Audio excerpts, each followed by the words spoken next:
So is it possible to get better at playing the guitar even when you don't have the instrument to hand?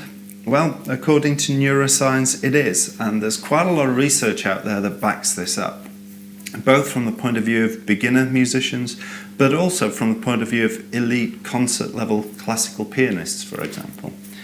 So what I thought I'd do this week is give you a little experiment that you could try yourself and see whether it works for you.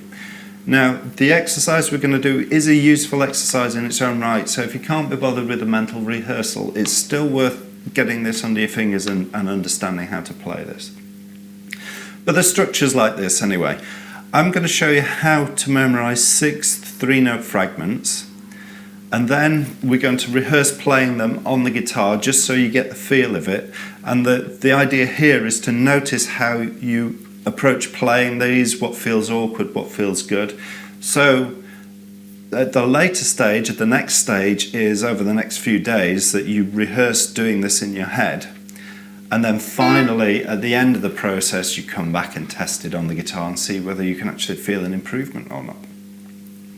So the 6 3-note fragments are the 6 combinations of 3 notes that you can play on the guitar. And the easiest way of memorizing these is just to give them a number 1, 2, 3. So those are my 3 notes, and that's my first 3-note fragment is 1, 2, 3. Then I hold the number 1 in the same place, but I swap the other 2 round. So now I've got 1, 3, 2. So that's my second fragment. And then I start with the number 2 instead of 1, and I put 1 and 3 in order afterwards. So that gives me 2, 1, 3. And then I hold the number 2 constant, and I swap the other 2 round, and that gives me 2, 3, 1.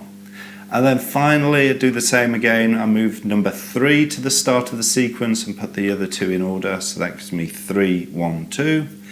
And then I swap the last 2 round, which gives me 3, 2, 1. And those are the 6 fragments. So hopefully you can work those out in your head and you don't have to write them down or anything. And then what we're going to do is we're going to rehearse playing these. And to play these, we're just going to pick a 3-note per string scale. And you just, in this case, I'm going to play 1, 2, 3, and then move it to another string. So I'm just moving it around, just free form.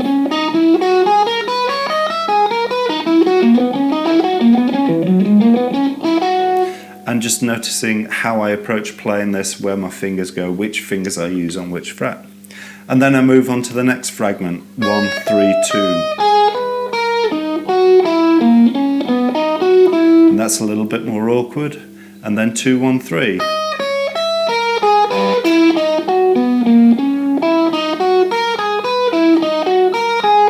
And with this one I find moving between the G and the B string a little bit awkward.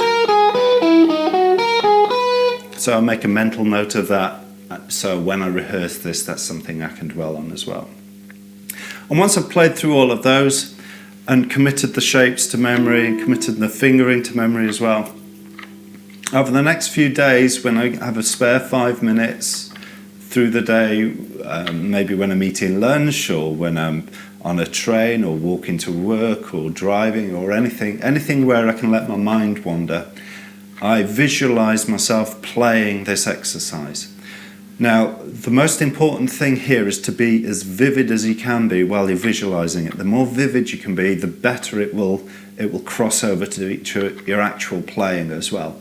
So try and imagine where each finger goes, imagine yourself playing, imagine the awkwardness of some of the patterns, and just see how fluid you can get in that visualization.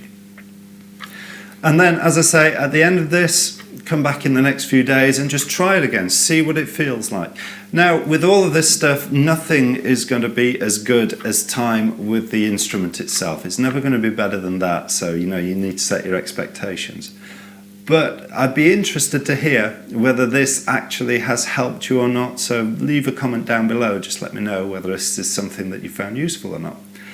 And we'll chat next time. See you later.